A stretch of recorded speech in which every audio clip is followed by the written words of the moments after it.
Welcome to Pindar Poetry. We hope you learned something new. You start by verifying compatibility and powering the hardware. That prevents wasted time. Once done, plug your MIDI keyboard or controller into the Mac using USB or a MIDI interface and enable any class-compliant or MIDI mode on the device. Then open Audio MIDI Setup to confirm the Mac sees the device. That step ensures Logic will detect it. Make sure cable connections are secure and the device is not in a secondary mode like standalone sequencer. Next, create a software instrument track and select your MIDI device as the input so notes route to the virtual instrument. If you use custom mappings or transport controls, go to Logic Control Surfaces Setup to add or assign your controller. This is how hardware knobs map to parameters.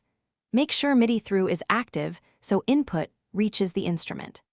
Record-enable the track and play to verify note data and velocity are transmitted correctly. Adjust channel and port if notes fail to appear. To finalize, optimize audio buffer size in Logic's preferences to minimize latency while keeping CPU stable. Lower buffer for tracking, raise it for mixing. Route outputs for multi-timbral synths using the environment or instrument I/O plugin so each part goes to the right bus or output. If you encounter no MIDI signal, first recheck cables, power, USB hubs, and that the controller uses the expected MIDI channel. Also reboot Logic and the device or reinstall drivers where applicable. This usually resolves detection issues.